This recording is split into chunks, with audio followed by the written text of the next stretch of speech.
Hello everyone, this is video 2. If you don't know how to remove the carburetor, if your issue was that it wasn't starting and you were cleaning it, this is either a continuation or you can start from here. So what I did yesterday did not work. The engine started, but it didn't run long. It would only continue and or start running with the trusty starting fluid, meaning fuel was not getting into the engine, only when you sprayed in the starting fluid. So what I did today, really simple, took the carb back out. Again, all you got to do is take these two out and take this, both of them, or all three of them, 10 millimeter. And then after you remove it, what I did is I squirted in here starting fluid. And as you can see by these homemade Q-tips with just napkins, all that was inside of here. And I made sure I reached all the way in. And if you look here in the center, your hole on the left hand side, that's where this ends up being. And then when you turn that orange crank around, that's what allows the fuel to go from here, which is coming from your gas tank, into your carburetor. So I just cleaned that out with the Q-tips again and my trusty vacuum cleaner, and now got complete flow, so it should start and stay running now. So I guess now, just in case you're just starting from here, I'm going to go in reverse, put that back with that metal piece there, which is what's going to push it down.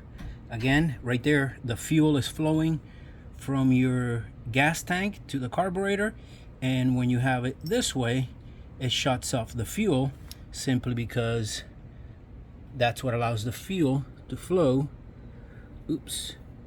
from one side to the other, from the hole on your left to the right. So again, the main thing here is don't just tighten one side and then the other. Try to go evenly going down. Before you reach all the way at the bottom, start tightening this and go back and forth so that it's even, and hopefully will seal correctly. This part here is removed with a flathead screwdriver. Make sure that the size of the screwdriver fits, if I can get this to focus, fits in there nice and tight so you won't strip it. It looks like it's copper, so be careful. And lefty loosey, righty tighty, that goes right in here. This was also pretty clogged. There's a very small hole from here to here. Yeah, I don't know if it'll focus, depending if you're looking at this on your phone or in your computer. So make sure that that's clean before you put it back. This size right here worked perfectly for it, fit in there, the thickness, and of course the size in there fit the best. Hopefully, if like me you weren't able to get a gasket kit and you're putting everything back, your gasket is good. Check all around to make sure it's good before you put the bowl back. Take a look at the carburetor, how it's going to go in. Make sure that the drain, in case you ever need to drain it without taking it out, is facing the correct way. Again, if you weren't able to get a gasket kit, make sure the existing gasket hopefully still seals. Okay, unfortunately this is several hours later. As you can see, it's now dark.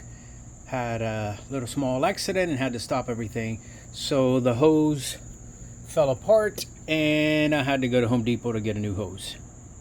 Okay, just put the new hose, which was a lot thicker than the one it came with. That's all I could find, and had to get a hose clamp. Then the hose clamp onto the gas tank. Put the gas tank in and tighten the two nuts there, the two 10 millimeter nuts.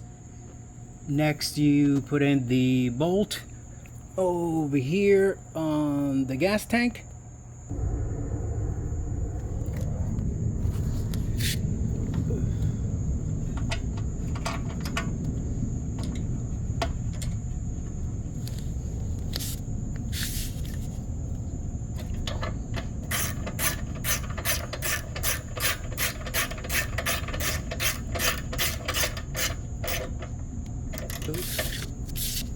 Oops, that's not it. That's not it.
Next, you want to go ahead and put this right in there, as you see on there, hopefully. Okay, that goes in there. Pay close attention to how that goes. And then this spring right here, which goes right there. Right there. Next, go ahead and put your gasket in. Pay close attention to how it is. See this hole here? See that hole there? So pay close attention to that. Next, you put this orange lever on, which is for your choke. Pay close attention how that goes in there. That just slides in there really easy. Okay, make sure it works. Next, if you took it out, your spark plug cable, make sure it's nice and in.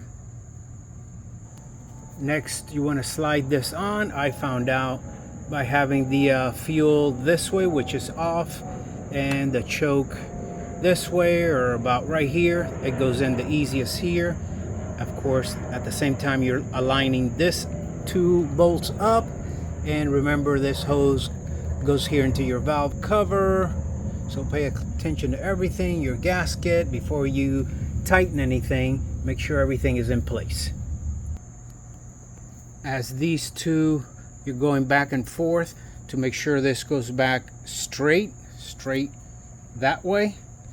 Then this last bolt should fit in there easy, meaning it's all lined up. So this 10 millimeter, tighten that, double check that, double check your this.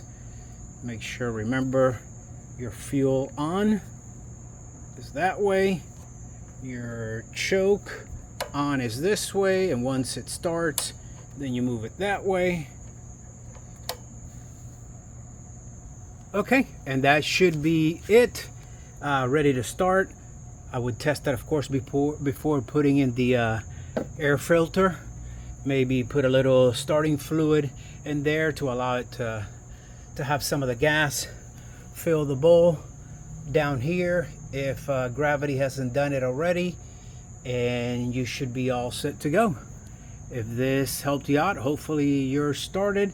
If not, then again, I would recommend getting a new carb, which is what I was hoping to do for how little I paid for the carb. The only thing, it was the wrong one. So I'm going to call the company and go over the numbers again to make sure, hopefully they have it in stock, and send me the correct carburetor. If this helped you out, like the video. Any comments, suggestions, please opine below, and subscribe to the channel for all types of repairs on Nissans, Jeep, Fords, 4Runners, Harley Davidson, and other repairs around the house. Patriot Marine signing out.